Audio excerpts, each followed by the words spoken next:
संधु दरिया के कनाल को बचाने की कहानी। अदनान महर रात की तारीकी में शहर की रोशनियां मद्धम पड़ी थीं। सनद संधु दरिया के, जो कभी नहरों और खीतों से भरा हुआ था, अब उसमें रेत उड़ रही थी, खुशक हो चुका था।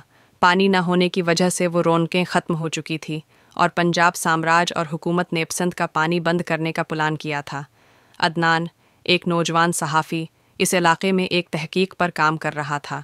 वो जानता था कि कुछ ताकतूर लोग इस इलाके में गैर कानूनी संधु दरिया पर तामीरात और ज़मीनों पर कब्ज़ा कर रहे हैं, मगर कोई खुलकर बोलने को तैयार न था।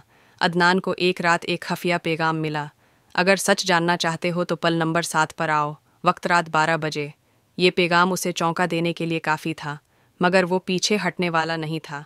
पल नंबर 7 पर राज खुलते हैं रात के 12 बजे अदील बोसीदा पल के करीब पहुंचा। वहां एक शख्स खड़ा था जिसका चेहरा नकाब में छिपा हुआ था। तुम इदनान हो? वो सरगोशी में बोला। हाँ, तुम कौन हो? इदनान ने सवाल किया। नाम मत पूछो, बस इतना जान लो कि जो कुछ यहाँ हो रहा है वो आम कब्जा नहीं बल्कि एक बड़ी साजिश है।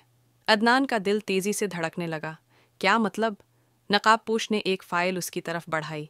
यहाँ सब कुछ लिखा है, कौन कौन मुलव्वस है और क्या होने वाला है। मगर याद रखो, अगर ये सच सामने आया तो तुम्हारी जिंदगी खतरे में पड़ सकती है। सच की तलाश या मौत का रास्ता। अदनान ने फाइल खोली। इसमें बड़े बड़े सियासतदानों और कारोबारी अफराद के नाम दर्ज थे। कुछ सरकारी अफसरान भी उस खेल में शामिल थे। वो सब मिलकर सेंडॉड एरिया की ज़मीनों को बेच रहे थे और वहाँ रहने वालों को ज़बरदस्ती बेदखल कर रहे थे। ये नाकाबिले यकीन है, अदनान ने हैरानी से कहा। यही हकीकत है। अगर तुम उसे शाया करोगे तो समझ लो कि तुम्हारी ज़िंदगी की गनती शुरू हो जाएगी। अदनान ने गहरी सांस ली। वो जानता था कि अगर वो खामोश रहता तो उसका ज़मीर उसे कभी मुआफ़ न करता, मगर बोलने की कीमत शायद उसकी जान हो सकती थी। अगले दिन अदनान ने अपनी रिपोर्ट मुकम्मल कर ली और उसे शाया करने के लिए अखबार के एडिटर के पास पहुंचा। जैसे ही रिपोर्ट ऑनलाइन हुई, पूरे शहर में हलचल मच गई। ताकतूर लोग बौखला गए। रात को इदनान अपने दफ्तर में बैठा था जब उसके फ़ोन पर एक पैगाम आया।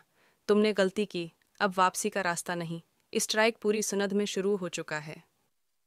अगले ही लम्हे दफ्तर के बाहर बरीकों की आवाज़ आई और ऐसा वो खड़ा होकर खिड़की से नीचे देखने लगा।